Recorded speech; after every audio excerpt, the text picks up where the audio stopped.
It was in 2001. I was sitting in a cyber cafe. We didn't have mobile internet then. That I posted a message that went a little like this. It was a vent. I had the most horrible day in college.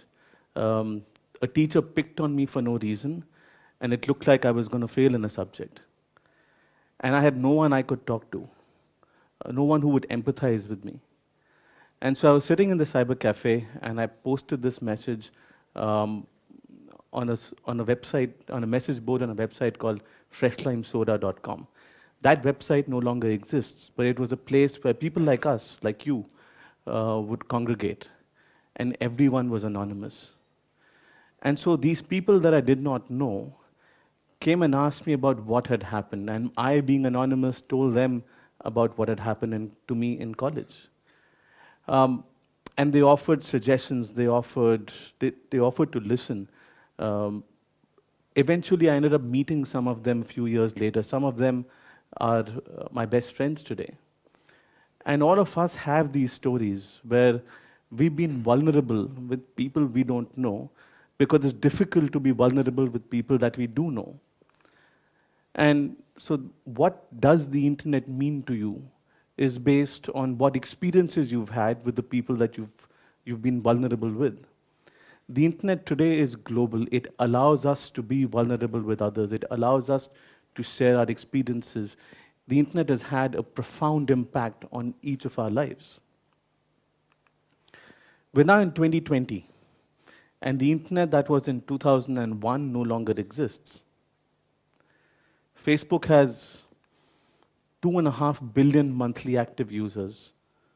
It has 1.6 billion daily active users. If you look at the numbers, Facebook has more people active daily than China has people, than India has people, right? And so it's similar with sites like Google, like Amazon. TikTok is getting there. And so all of these platforms have become larger than most websites. There are 1 billion websites today, but there are very few services with over 1 billion users each. And the power that they wield is very scary. So what we've come to is the centralization of the internet, where these platforms effectively end up controlling our speech, controlling our experiences. Now, when we had a decentralized internet, you could be anonymous, you could post wherever you wanted, whatever you wanted. Today, advertising networks and Facebook and Google end up tracking everything that you do. They're building your profile.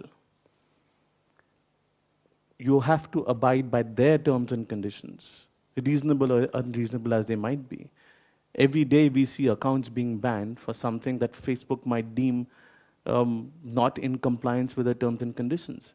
Accounts get banned on Twitter regularly.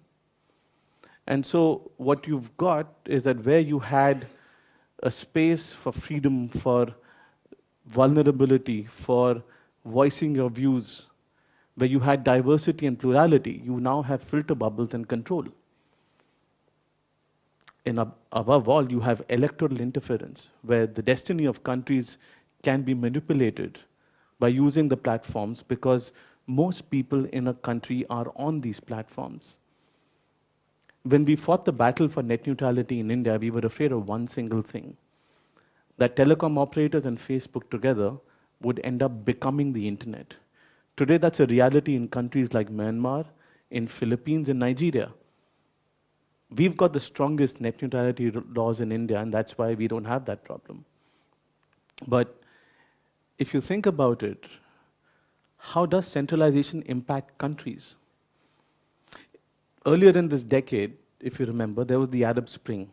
Facebook and Twitter went about town saying that they've got democracy to the Middle East. But if you're a country, how does that impact you? That Facebook and Twitter have the ability to manipulate your elections, of rabble-rousing and effectively getting people on the streets to riot? So you're going to be conscious of your security, of your sustainability as a country. So what does a country do to protect itself? And that's the change that we are seeing today in the internet that we have. Most countries, most large countries today are conscious of digital sovereignty. And we've heard that phrase many, many times in India over the last year. A couple of months ago, after a trip to India, Angela Merkel spoke about digital sovereignty for Germany. France has talked about it. China's got a closed internet. Russia's closing its internet. Iran's looking at doing the same thing. And so what we're seeing is that states are trying to protect themselves. Now, the playbook that we've seen play out in India in particular goes something like this. Because Facebook has 1 billion users and you have over 1 billion citizens, you start mapping everyone. You start behaving like a platform, like Facebook. So that's why you've got digital identity projects like Aadhaar. You're trying to digitize all government services so that you can map them to people. Even cars today have got a fast tag, which is mapped to an individual's account, which then creates a history of that user's behavior. You've got biometrics and facial recognition taking place everywhere, not just at airports, but even at protests. Right? Today, in fact, now there's a case in the Supreme Court of India that's going to rule on whether social media profiles should be linked to identities. And so the state is trying to gain control through digitizing everything, but also controlling everything. They're monitoring, they're surveilling all our phone calls, which is, they want to break encryption because WhatsApp's end-to-end encryption means that they can't read our messages. In the same way, when Facebook was trying to convert all of its platforms into end-to-end encrypted platforms, countries wrote to them trying to get them to not do it. Another move that's happening is to bring liability to platforms like Facebook and Twitter and WhatsApp so that these platforms are potentially liable for the content that you and I send on them. What this is going to do is lead to a chilling effect on our speech. We're going to be monitored all the time, so we won't be able to trust the communication that we're having with each other, that a third person isn't reading it. And so that at the center of it is what privacy is about. There's also an attempt to break these platforms down through competition regulation, saying that they're becoming far too powerful, and so therefore they probably need to be split into multiple companies. And there's a move to regulate content. Content on Netflix and Amazon Prime and Hotstar is very different from what you see on TV today. And that diversity and that plurality is what allows us to enjoy the content that we want in the privacy of our bedrooms. But there's a move to bring the same regulation that exists on TV, that exists in cinemas, to the internet. This is all about the state trying to replace platforms or trying to do what platforms do, but also take controls of how platforms behave. And this comes from the lack of trust in the internet. And this trust deficit exists not just between you and the platform that you use, you and the state that governs you, but not just between companies and the states, but also between countries. Last year, there was an attack, a cyber attack on an Indian nuclear power plant in Kudankulam. If you know about the NSO hack that happened on WhatsApp, an Israeli company was selling software that was used by governments to snoop on people. And so we can't trust governments anymore, but governments also can't trust each other. There are cyber weapons that are being created and used by countries against each other. If you look at the Snowden revelations, the US government was effectively gaining access to private messages of citizens of other countries. So countries don't trust other countries anymore, and they have to act not just to protect their citizens, but also their sovereignty. And this lack of trust is what is breaking the internet today. What you will have very soon is a Russian internet for Russia, a Chinese internet for China, which already exists, by the way, an Indian internet for Indians.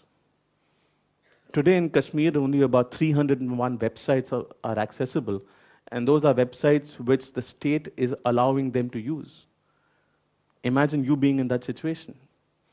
There's an EU internet because different regulations apply to the EU. There's a Brazilian internet in the future that will apply only to citizens from Brazil, an Indonesian internet, a Canadian internet. So what we're seeing is the balkanization of the internet as we see it.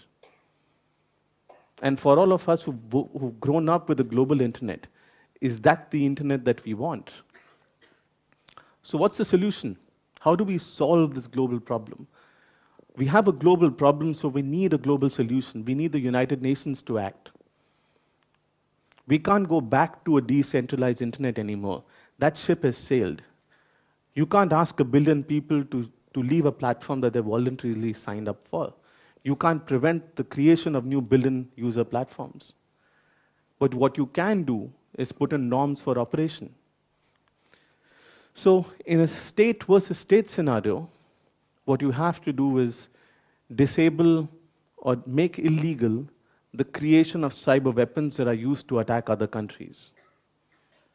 You have to have law enforcement cooperation, because if someone in our country attacks another, their law enforcement agencies should be able to identify and prosecute the people, at least identify the people and their activities here. Today, when a crime happens, it takes a year for law enforcement agencies to get access to data. We need a no first use policy for cyber attacks, just like we have no first use policies for nuclear attacks. We need cyber disarmament in order to make sure that countries don't attack each other, and that the tools that they have are reduced and controlled. But we also need to address the situation of state versus citizens. At this point in time, do you trust your government? Does anyone trust their government in the world? Because the governments are effectively, repeatedly, continuously violating human rights. We need to ensure that digital rights are treated as human rights, that mass surveillance systems are banned. We need to make sure that states don't profile citizens and use their behavior against them. We need to support freedom of speech and creative expression, and have transparency in how surveillance agencies operate. Above all, we need to make sure that our political parties don't manipulate the election process by setting up IT cells. But we also need to protect ourselves as citizens against companies. We need to ensure that our governments reduce the power of data that is used and weaponized against us, where we are manipulated by showing us too many of a certain kind of messages just because that means we'll spend more time on those messages. We need privacy laws to be meaningful, for consent to not just be I agree, but for us to actually understand what we're consenting to, and for us to have the ability to remove that consent, the ability to delete our account, but along with that, delete our data. And so we need the ability to disable the filter bubbles that are turning citizens against citizens, because we don't trust each other anymore either. And that's what's leading to polarization in the world. We have lost trust in each other, in our government, and between governments. And that's what's destroying the internet. What we need to build for is an internet of trust. Thank you.